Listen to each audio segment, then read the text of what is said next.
Imagine a night where the air vibrates like a living thing, drums beating, voices folding into one another, flickers of candlelight painting faces like moving masks. Someone steps into a circle, and the world tilts. They move with a power not their own. The people around them whisper and weep, because a door has opened between the ordinary and the divine. This is Candomblé, where the past, the earth, and gods of rivers and thunder meet in a single moment of possession. Candomblé began in the shadows of history, carried by the voices of enslaved West Africans brought to Brazil. In a land that forbade freedom, these communities kept memory alive through rhythms, stories, and the names of the Orixás, deities of the sea, rivers, forests, iron, thunder, and love. The terreiros, Candomblé's sacred houses, became both sanctuary and secret school, where language, ritual, and meaning were preserved and transformed.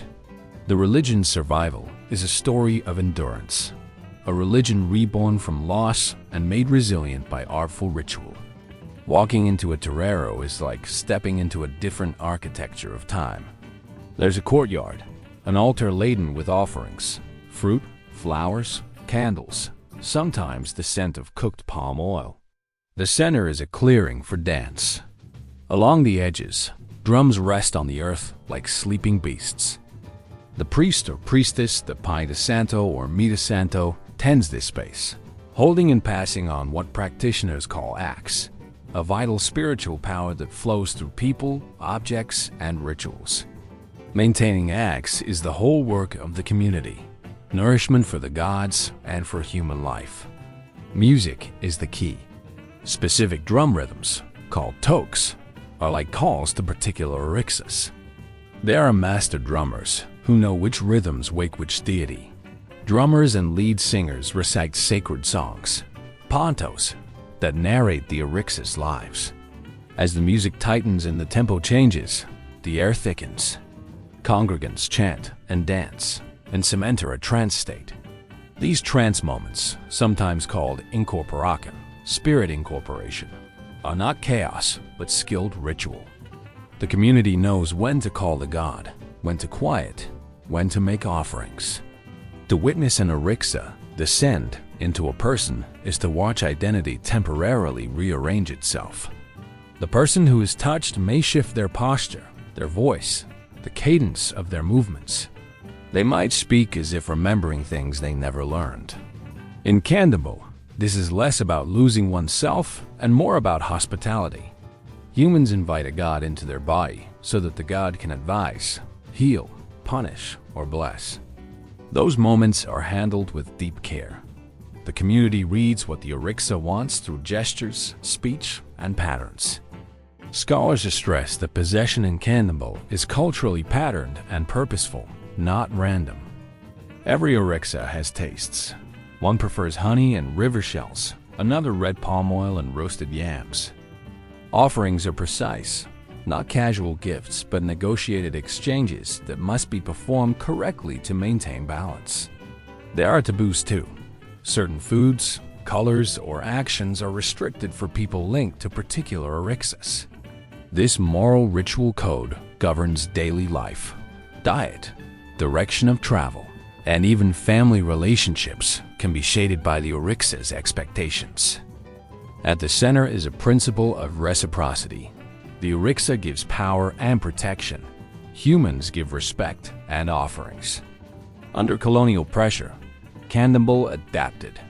It learned to blend with elements of Catholicism, saints, feast days, and symbols, both to survive and to create layered meanings. To outsiders, a procession might look Catholic. Beneath the surface, the language is Yoruba-derived and the rites African-rooted.